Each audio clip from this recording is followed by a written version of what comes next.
it's Shane Kanto, your Wasteland Reviewer. Welcome to the Wasteland, my weekly show where I take a deep dive into a particular film.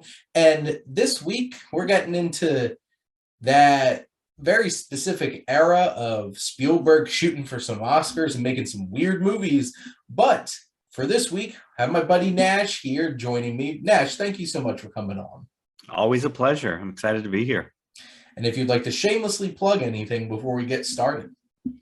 Well, generally, I would say I'm at Nash_Dall on my most interesting social media was Twitter and Letterboxd, but I might just say Letterboxd for right now.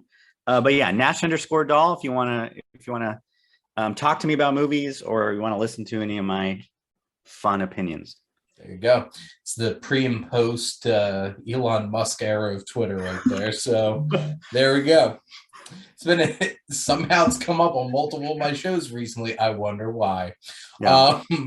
But for those who haven't tuned in to Welcome to the Wasteland, we have 3 segments on this show. We do coming attractions for the week that this film comes out, November 11th. For this episode to come out. And then we have our feature of the week, which will be War Horse, which we'll be getting to. And then we have some stacked recommendations for you for the award season coming up. We have some very interesting choices and a lot of films that might be getting plenty of attention. But let's get things started with our coming attractions this week. It's an interesting week because we know what's winning the box office. It's just a question of how much money is Black Panther Wakanda Forever going to make. We do have some limited releases with The Sun and The Fabelmans, and even Apple's throwing out their new Spirited, their Christmas film with Ryan Reynolds and Will Ferrell. But Nash, what film are you most excited about?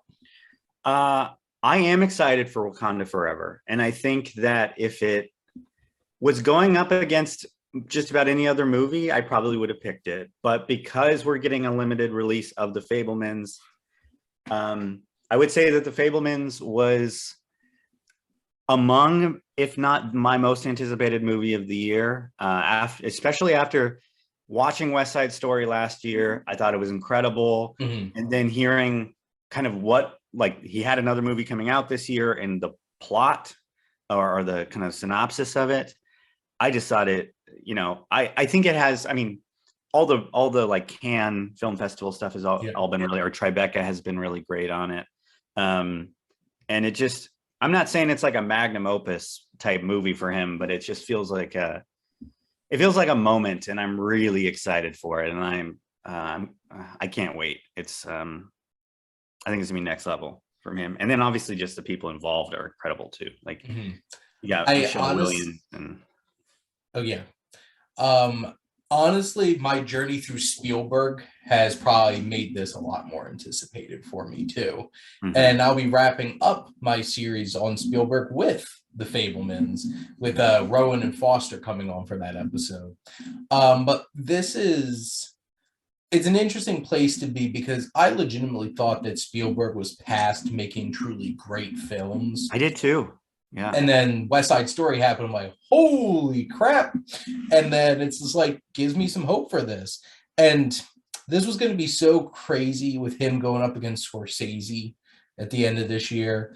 And then Scorsese punted 2023. And now I get to watch him go up against Denis Villeneuve and Christopher Nolan. Who's going to win that one? We'll have to see. Yeah. Fabelman's definitely getting me really excited. I was very excited for The Sun as the follow-up for Florian Zeller to The Father. But after a lot of the reviews have been coming out, it doesn't sound great. But I will be checking it out. For sure. And I think there's probably a good Hugh Jackman performance in that movie. Oh, I'm sure there is, and I'm always down for that. But I honestly, Black Panther Wakanda Forever, this is the wrapping up of Phase 4. I am a huge MCU fan, and I will be seeing it. But when this debuts on Friday afternoon, I will have already seen it because I'll be seeing it Thursday night. But I think based off of these trailers, I think there's just an emotional heft that needs to be injected back into the MCU right now. because like really didn't get that with most of the content from this year, to be honest. And it's just like didn't get the emotional heft in Multiverse of Madness. You did get plenty of madness. You got plenty of Sam Raimi, and I probably like that more than most people. Thor kind of cut out all the heftiness out of it just to be a silly, zany rom-com with some other crazy stuff in it that felt chopped to pieces. And hearing that this is a legitimate 2 hour and 40-minute film, I'm really hoping they just let Ryan Coogler do his thing and trusted him to do his thing. And that makes me excited for this. And also to see how they deal with. Yeah, I think, you know, taking that personal aspect of like the Spielberg love aside, like I was curious, and then I think I had heard some initial stuff for Wakanda that got me even more excited than I was with how they treated it. But it's not like it's the MCU still, so it's, you know, it's still connected to everything, but I've heard that it's pretty insular, and very much a story that you can tell is in dedication to Chadwick Boseman. So I think that's rad. And like I said, it would be my pick if it wasn't for my personal opinion, but I think I think it'll probably get there on a lot, and I think it's going to hopefully right the ship for MCU a little bit, because it's been a struggle of a phase 4 in my opinion. But I think phase 4 has definitely been a lot more inconsistent, especially compared to phase 3, which I felt like was pretty darn consistent in terms of quality. Yeah. And, you know, this is such a big, impactful film from like an emotional standpoint for everybody involved. It's just like this film can't afford to suck. Because like if it does, that's basically just like peeing on Chadwick Boseman's grave at that point. It's just like, you better go out there and do something great for him. And, you know, the theaters need it too. Because, like, they can't afford to keep limping along with The Rock each weekend with legitimately Black Adam and Smile propping up the box office right now, which is not good. And I'm not going to lie, I'm not very excited for Avatar, but like, please keep movie theaters making money. Well, that's the thing is I think I am excited for Avatar for a multitude of reasons. And this is somebody I'm not a huge fan of that first movie. I'm a fan of it for certain reasons, and I'm not a fan of it for other reasons. But I truly don't think it'll be as big of a movie as the first one. But I think it's going to be a big draw, especially when it's coming out. And I just have it's just got that sleeper hit. So I think the theaters are going to be okay at the end of the year. And then we also got Top Gun. So it wasn't an awful year for us, but yeah, Top Gun sure made them a ton of money. And it's still in theaters. I'm in Oregon, and I still see showtimes for Top Gun at some theaters. There you go. That Tom Cruise. Keeping things going. But now, time to shift gears into the 2011 film War Horse from Steven Spielberg, which is based off of a stage play where the whole entire, I think, drawl of it was that the horse was a puppet. And then it's just like Steven Spielberg makes a movie and the horse is a real horse. So, you know, I don't know if that loses out on some of the magic that the original concept had, but you know, we get a 2.5-hour war film showing the horrors and loss of war, all from the perspective of a horse who goes through an incredible journey. And this is starring Jeremy Irvine, who plays our young Albert. But, of course, this is Spielberg in the 2000s, so let's list off some of the ridiculously famous actors that pop up in this movie. You have Emily Watson and Peter Mullen, who are his parents. David Thewlis as a lovely antagonist at the beginning. Benedict Cumberbatch. Niels Elstrup, I have to give some credit, who played the grandfather. Some great work. Tom Hiddleston, Toby Kebbell, Liam Cunningham, Eddie Marsan. So there's quite a few big names and character actors that pop up into this film. But Nash, what interests you in coming onto this particular episode? I think it, well, I will say I don't really like Warhorse a ton, but I am an interesting defender of the movie because I think that I think a lot of people have cast it into kind of a similar barrel as, you know, it's an Oscar try-hard movie, and it's completely ludicrous in its premise, and there's aspects of that I think are very valid and I think are very true. But I rewatched this movie recently in kind of a run of Spielberg movies that I had either never seen, so like The Lincoln, or just a few other, like I had rewatched Catch Me If You Can and Minority Report, and just some of his like newer 20th century movies. And there's a lot of Spielberg in that movie still. I think if I'm going to defend, like, I feel like Warhorse is probably in that top 3, top 5 movies that if people are like, this is one of Spielberg's worst. If I'm going to defend any of them, I can find myself more easily defending Warhorse because I think there's a lot of really valid emotional stuff. Like you mentioned, the grandfather. I think they're. We'll probably get into some of the more specific scenes later, but some incredible cinematography work being done. There's some incredible character work being done, and like, you know, it's not perfect, and I really wish it wasn't 2.5 hours. But I think in a world where I don't feel like there's a lot of people who are going to defend that movie, I can find myself defending that movie or aspects of that movie. So I think that's kind of what motivated me to sign up for it. Well, yeah, so far I've ranked all the Spielberg as I've been watching this up to this point too, and like, I have a decent chunk of them that are still below it. I feel like this film does a lot of things really well. Mm-hmm. And I think Spielberg elevates it. Like, from a technical standpoint, the cinematography from Kaminsky is beautiful. Mm-hmm. All the way up until the final scene, which is striking. Like, this feels like ripped out of Technicolor. Even my wife made a comment that it looked like Gone with the Wind esque at the end. I'm like, it's beautiful. There's something extremely beautiful about this film. And there's a subtlety here. Because, like, this is not trying to be Schindler's List. This is not trying to be Saving Private Ryan. This is not the kind of film where Spielberg has to put this all right in your face. There is a subtlety to, I think, what really captures the subtlety of this film is the one scene where they're charging on the Germans.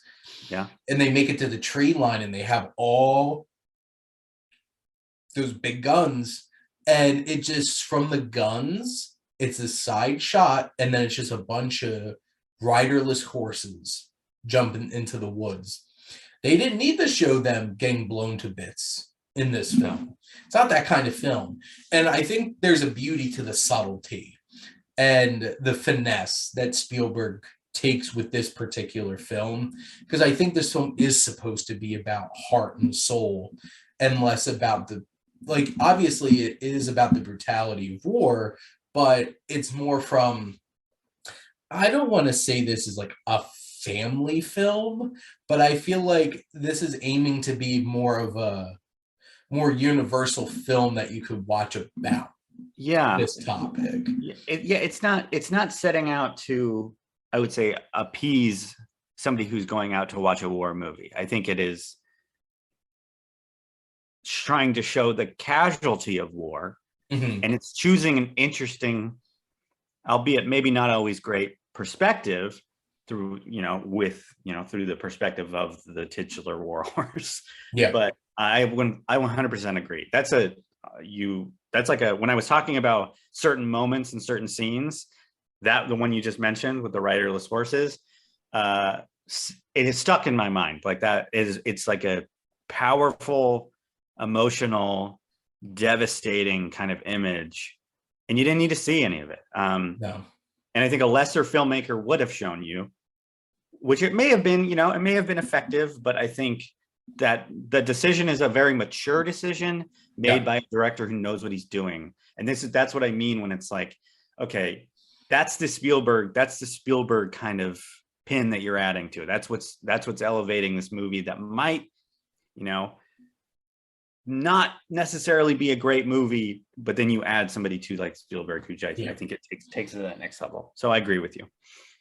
Yeah, and I think John Williams, underrated score. Yeah, it's a really moving and effective score. I think it really fits the tone of the film, what they're trying to go with it.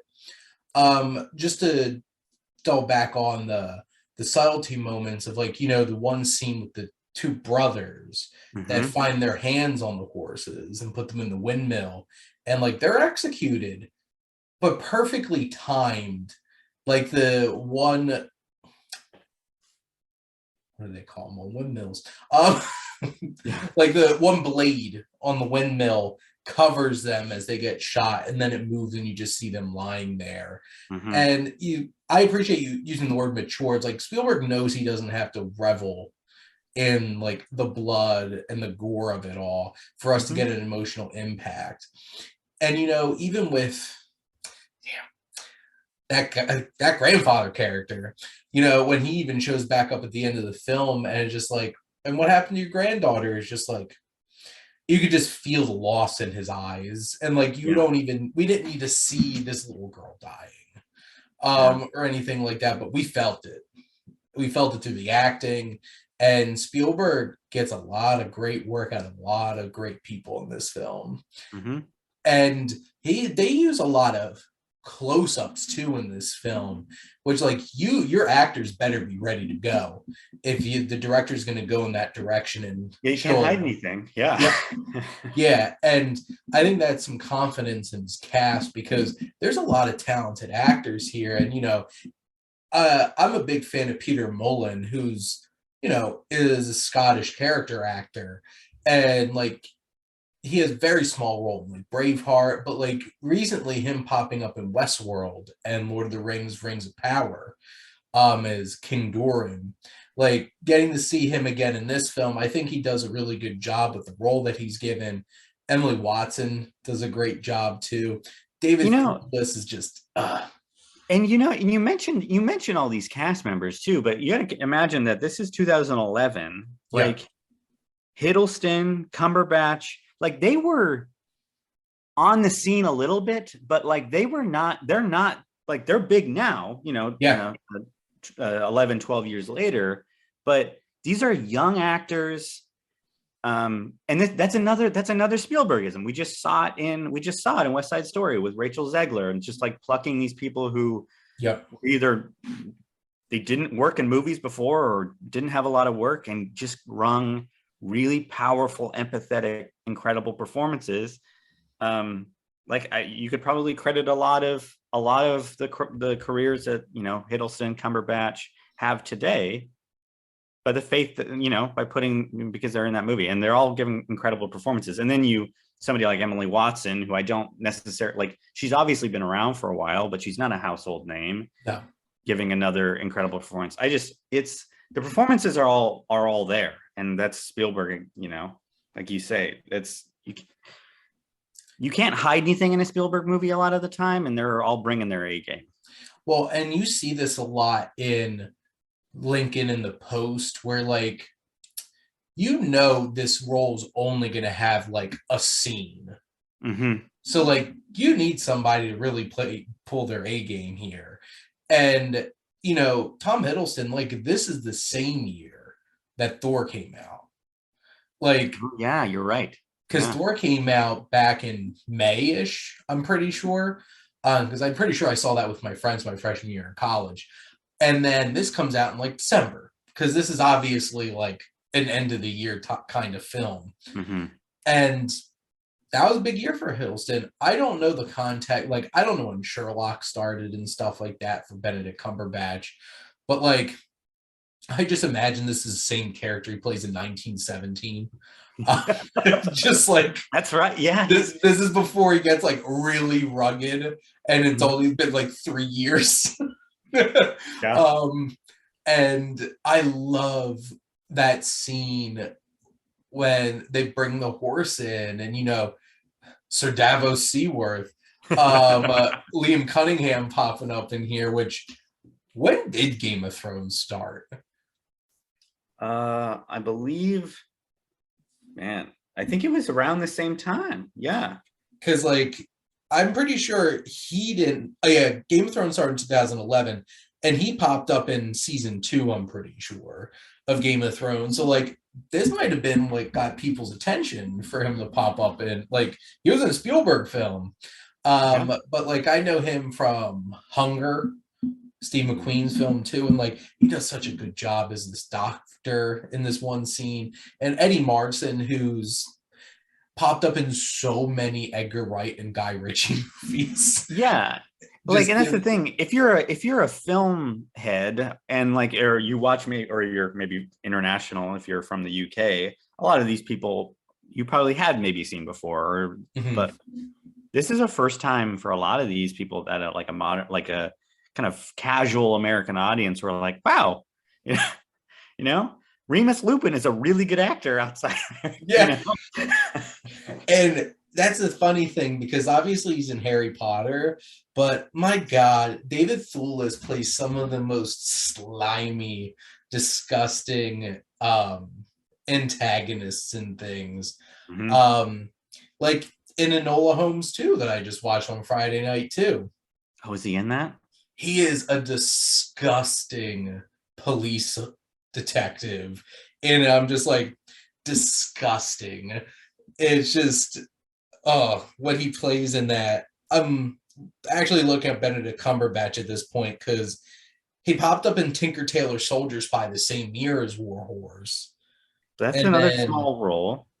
And then a year, he was the necromancer, quote unquote, in the first Hobbit movie, obviously opening things up to bigger. I'm trying to see where the hell Sherlock pops up on here so I could see when it started. I guess also Star Trek, he's in Into Darkness.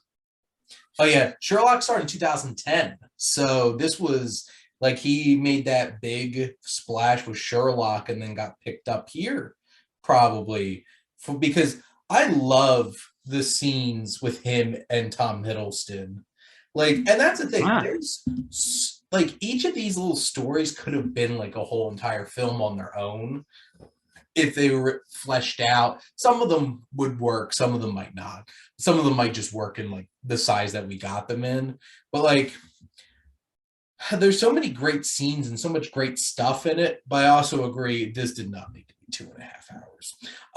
I feel like you could have found something somewhere to tighten it up a little bit. And I'm even looking at if IMDb up and they have the trailer and clips and stuff, and just the Warhorse running across No Man's Land.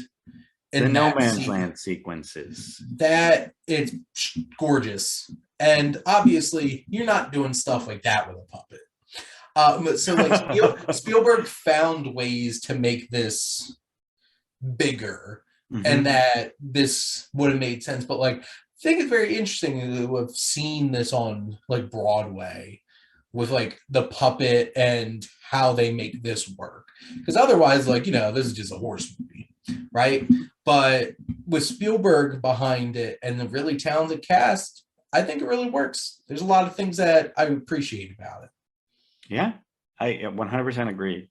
Yeah, I mean, the No Man's Land sequence is the one that I like. It's the number one scene in that movie, I think. In terms of, so I'm glad you brought it up, because that's when I think of Warhorse. I think that's besides the fact that it's a movie about a horse. That's the scene I think about.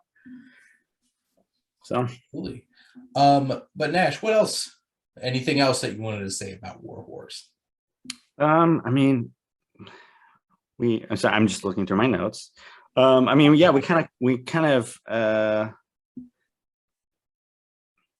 I mean, if we want to talk about some of the detriments, I like you said, like it's been touched on. The movie's too long. I think the reason why it stumbles is like you mentioned, what you have here is you have kind of almost vignettes kind of throughout. They're tied together, obviously, but like where you could have different movies.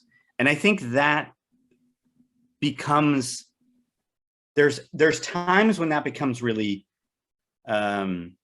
apparent that there's maybe more meat here that could potentially be stretched out. And sometimes it feels a lot of things are being jammed in there. And it can kind of it can kind of inundate you a little bit with the amount of things that the amount of things that are happening to this horse. It's because people can say that's like there's a little bit of like a boy and his dog story kind of going on here. And it does sometimes fall into the tropes of like the dog gets lost and you see the dog travels through the world. And that's the reason why I do have it lower on my Spielberg rating, is because I think there's stretches of it where I'm like, okay, I know what you're trying to do here. I know, like, I love all your pieces.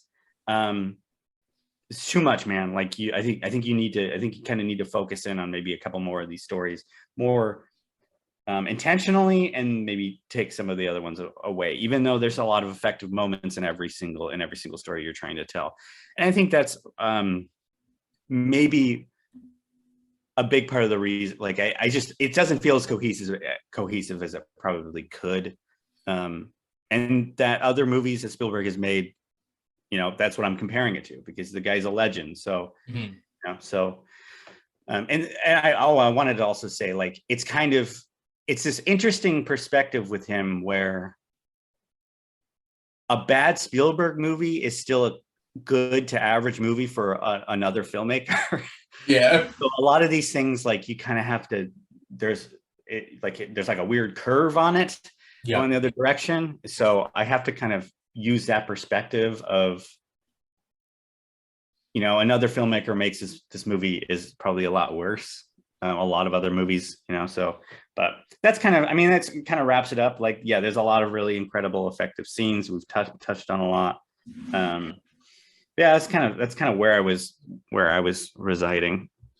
I agree that it does feel too loose and trying to do too much with it. And it's the Forrest Gump idea of this horse just wanders through life, going through all these ridiculous scenarios with all these characters and stuff like that.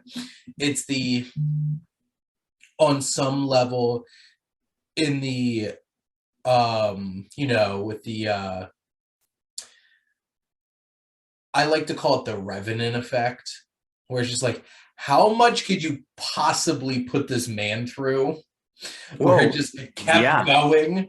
And like, there's some moments where I'm like, what else could this horse possibly go through? Yeah. And I think story. Yeah. And I think that's sometimes what I was struggling with. Like I've seen it a couple times. I saw it when it came out. I saw it more like as an adult kind of film, like an avid film watcher. And there's, you know, with all movies, there's a suspension of disbelief that has to happen, right? Obviously, right? This is a fictional story, but sometimes it's asking you to suspend it a little bit too far. Like, that's what I mean with it. Like, this is still a horse in these, you know, and it could happen, I guess, but, you know, it could, but it seems very unlikely. It starts to like Lord of the Rings. It's like too little butter scraped over too much bread. Like, it starts to get a little bit thin, and it starts to try at the threads of the belief that it's trying to weave. Are you trying to say you feeling strained and spread too thin, like a child's book spread into 3 different films? Yeah, like The Hobbit. Yes, precisely. But one thing I do want to say, because you mentioned like for any other director where this would be, not to pick on Robert Zemeckis, but I feel like he gets compared to Spielberg a lot. Oh, And like people think that his move, like I'm pretty sure there's people out there that probably think Back to the Future is a Spielberg film, which it could have been, to be honest. yeah. That feels that way. I think Zemeckis would have killed to have Warhorse in 2011. Yeah, if he wasn't in his weird mocap era, like yeah. Yeah, like I think like it is Spielberg does get into that, you know, Hanks territory where it's just like people just take him for granted, honestly. Like Tom Hanks shows up, is great in the film. Tom Hanks didn't get nominated for an Oscar for almost 20 years. Why? Because everybody just expects him to be great. And there's a fine line there because then there's other people who do great things that are always recognized. Like, why Streep get nominated for like literally every single role that she has? Or like the difference between a Scorsese and a Spielberg.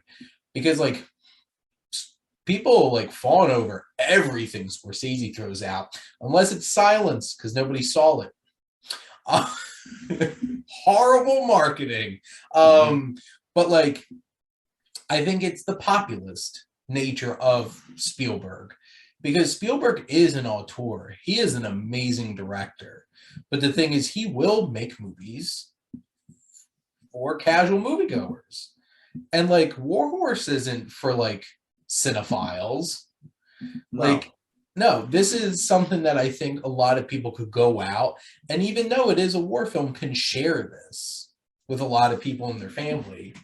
And I think, if I'm not mistaken, it was successful. Like, it made money. Mm-hmm. Yeah, budget is $66 to $70 million. At box office, $177 million. Like, yeah, this people, you know, this was a movie for people who wanted to go see a movie in theaters. Like, absolutely. This isn't, you know. Also, I think this came out the same year as Hugo. Interesting timing for him and Scorsese. Interesting timing. Wow, that's actually crazy. You're right. Yeah. Wow. Interesting timing for the both of them. And then you see, and then Spielberg makes Lincoln and Scorsese makes Wolf of Wall Street.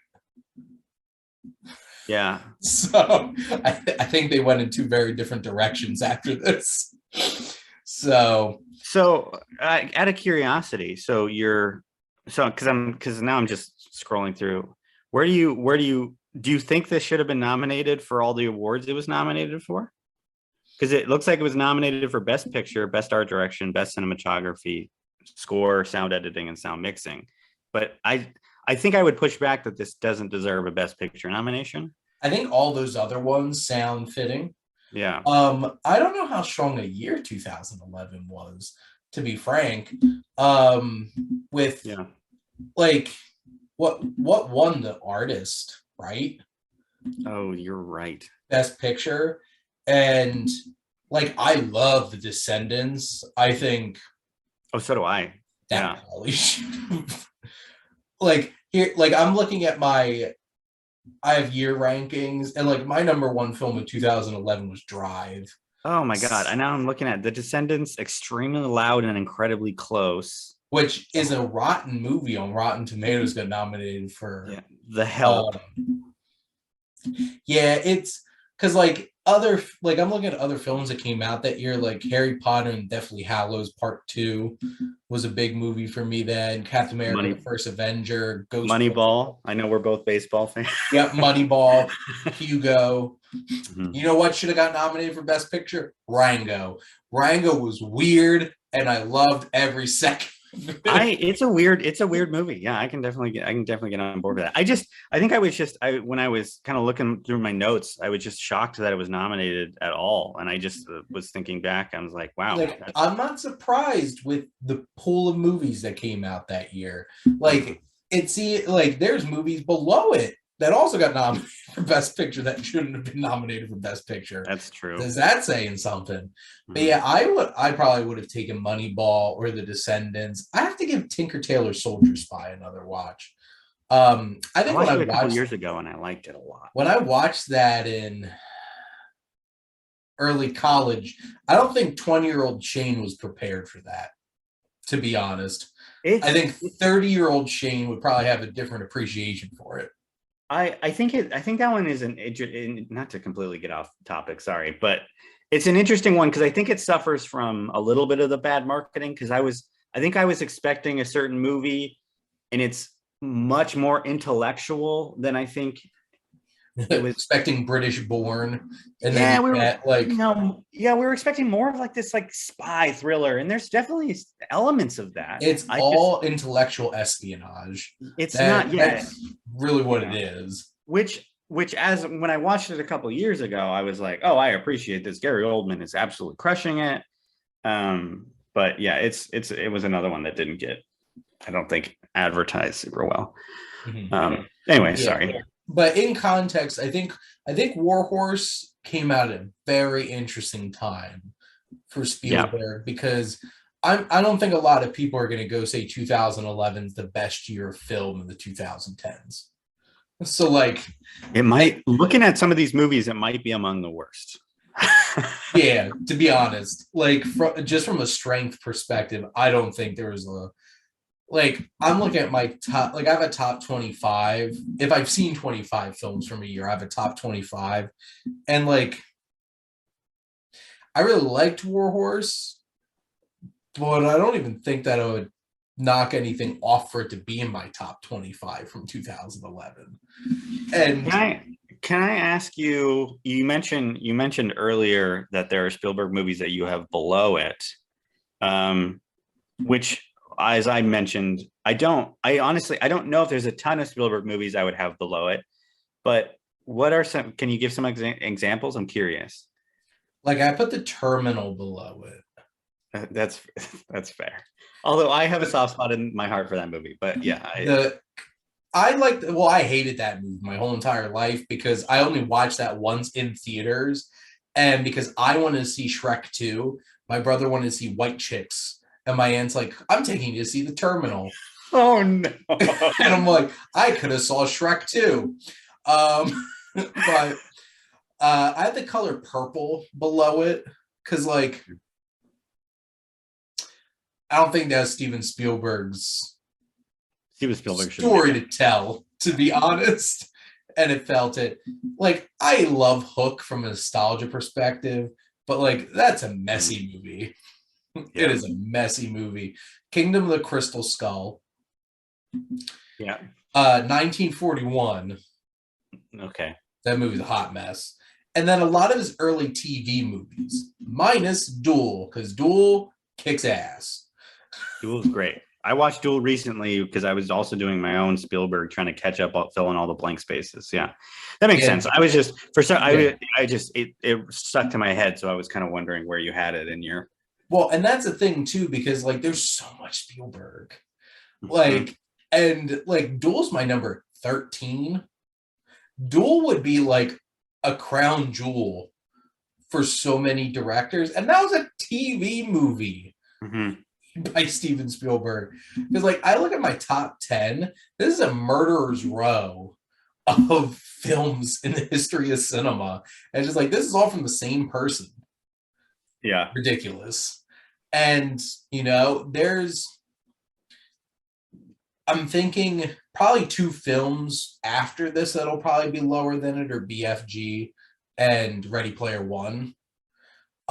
Just because I think they're really messy films. But in general, it's still in the bottom third of my Spielberg. But you know what? That's not a bad place to be in the Spielberg scheme. Yeah. And as we mentioned, bottom third for Spielberg is top third for a lot of other people. So there you go. Yeah. But Nash, let's get into some recommendations for people. Absolutely. I know, speaking of quality chunks of film, God, you experienced quite a weekend, so let's tell our viewers about it.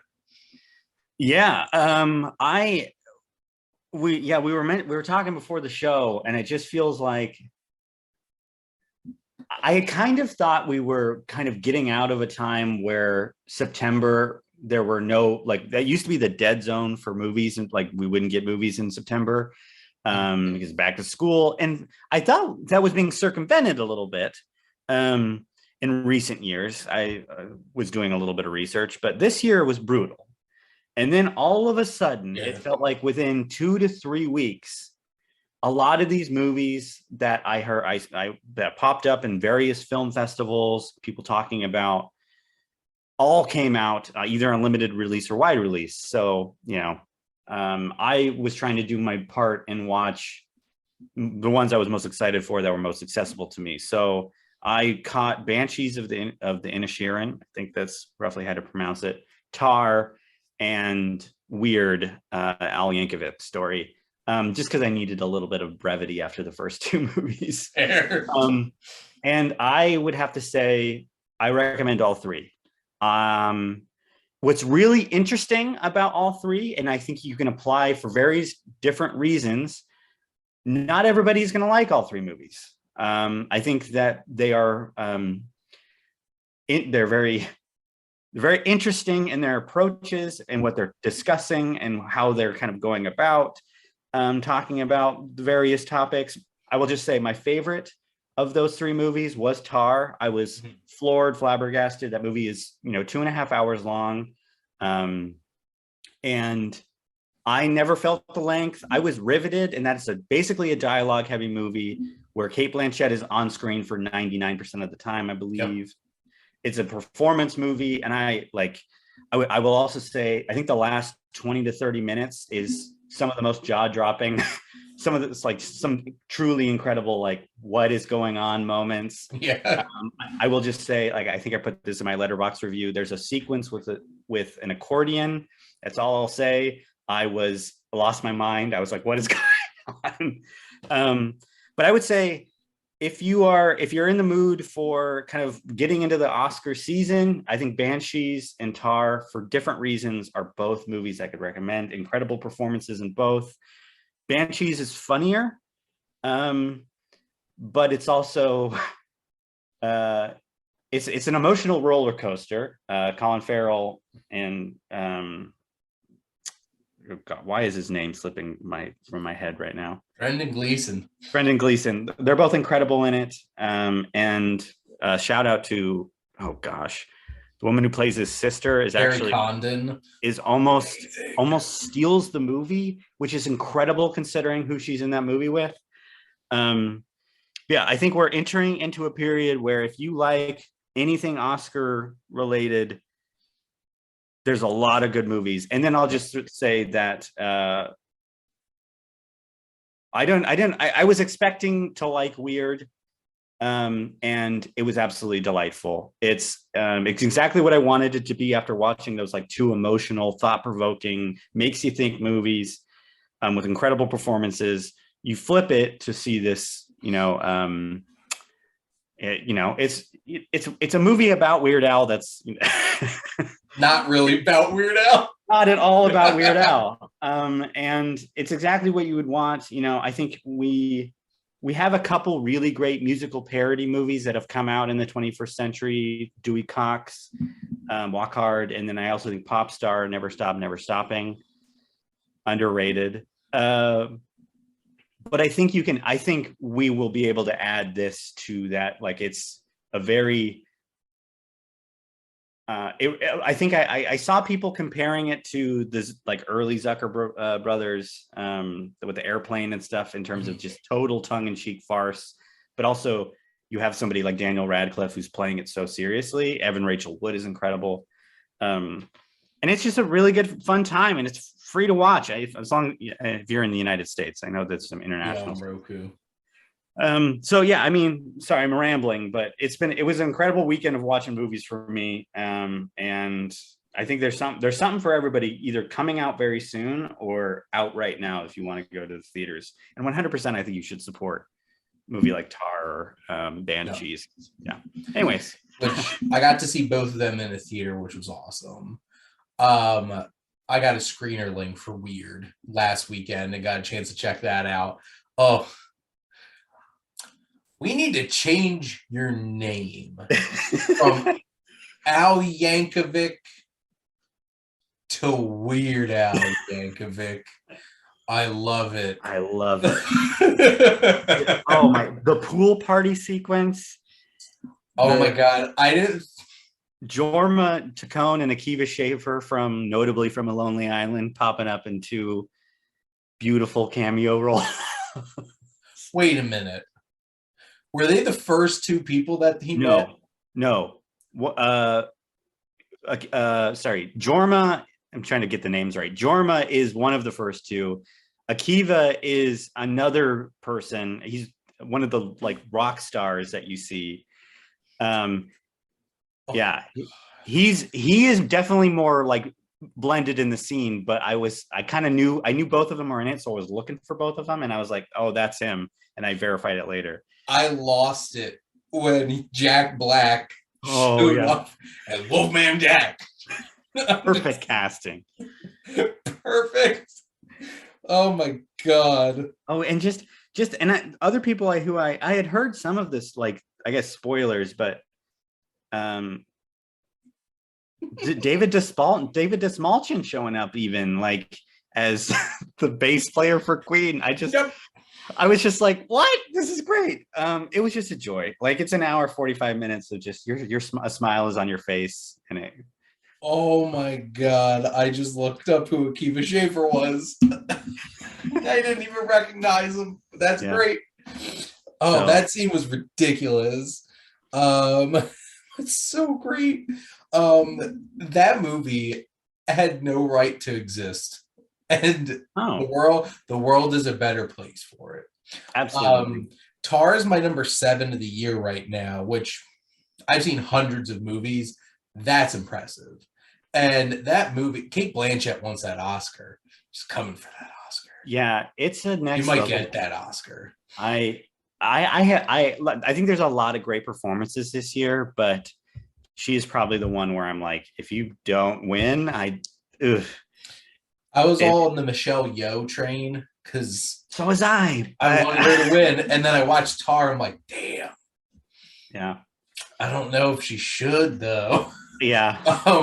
I'm with you there. I will say, I still think.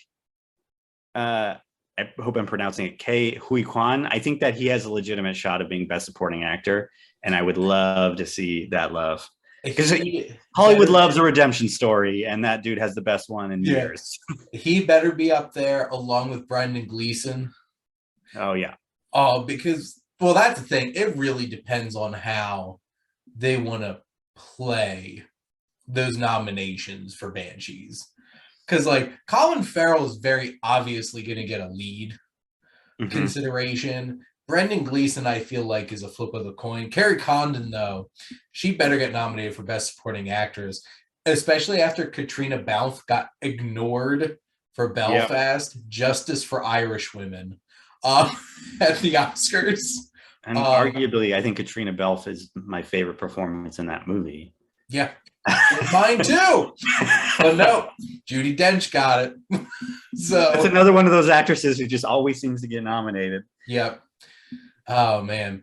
But like Banshees is my number 1 film of the year. Is it? Oh, I was gonna ask, but I didn't know if that was gonna be like a spoiler or anything. I love that movie so much. I'm a huge, like, I love Irish culture and Irish films, and Martin McDonagh and I we're very much on the same wavelength, because I feel like he hits the same wavelength that the Coen brothers do, and they're my favorite directors of all time. Like, just something about it, and within 5 minutes of watching Banshees, I'm just like, this is my special place. This is a happy place for me right now.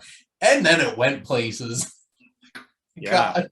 It goes places. But yeah, all 3 of those films are fantastic. And I had a very interesting weekend of movie watching. I wanted to love Armageddon Time, didn't love Armageddon Time.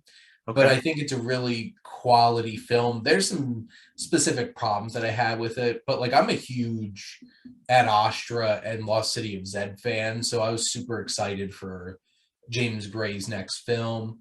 Benson and Moorhead are an interesting duo of filmmakers. They most recently got some attention because they directed a couple episodes of Moon Knight. Oh. Um, and then they'll be directing episodes in season 2 of Loki.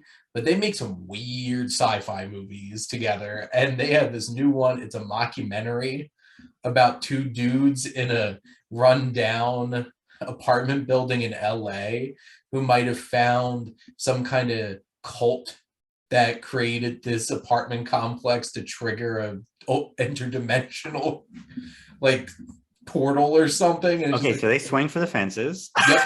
And I'm just like, what is this? And the two of them star in it as these two random guys living in this apartment complex. And it looks like it was made for $5, but like it's so great. It was crazy time. But Decision to Leave. Mm-hmm. I'm not saying it's gonna get nominated for Best Picture, but it might be that like steamrolling international film nominee like Parasite that comes in and just like easily wins international film. But I have to see some more international films from this year. But like it's out there. This is another Korean film that just goes to crazy places, sends you on a crazy ride. And I was just like, and this is from the director of The Handmaiden and Old Boy. So like it's something special. And also, I have never once in my life watched a single one of the 1,000 plus episodes of One Piece, but I did go see the movie this weekend, and I had a blast. That's like objectively bananas to me because I know some people who have watched every single episode of One Piece. So the fact that you did that is, I mean, tip of the cap to you. And I guess it's a testament to a well-made movie if you had never seen anything and you had a good time. Yeah, and I was able to follow it. See, exposition can be done efficiently and effectively. Mm-hmm. And then kind of just let the audience realize it's like, hey, I could tell these two people don't like each other. I could tell these two people are friends. That's all I need. Mm-hmm. I don't need you to tell me like 50 lines of dialogue about how these two have the backstory.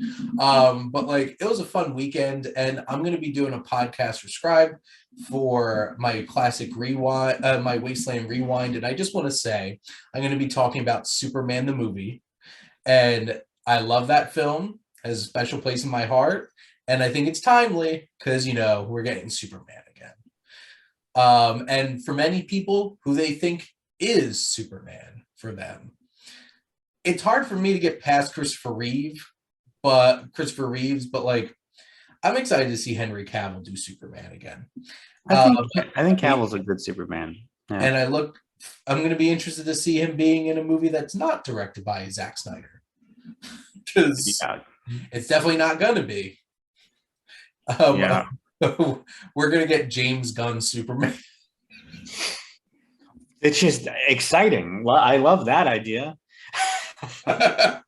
Be an interesting one. It's just like he blew up the internet, Black Adam, and then just like, but yeah, it was it's an interesting time. One of my Scribe friends who were doing the podcast with decided to choose Superman the movie because it's just that kind of feel good superhero film that like a lot of people are like, I want edgier comic book movies, but sometimes nice good-hearted one.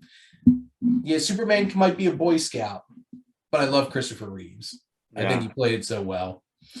And then I get to listen to Marlon Brando say Planet Krypton again, because $1 million for like a week, doesn't give a shit. So shows up and says however he wants to say it as he reads it off of his cue cards. An old-timer. Yeah. But Nash, thank you so much for coming on and talking about War Horse with me and a whole bunch of other movies. Absolutely. Yeah. It was a great time. It's always a pleasure. I love talking about movies and weird movies. There you go. But thank all of you out there for always tuning in and supporting your Wasteland Reviewer.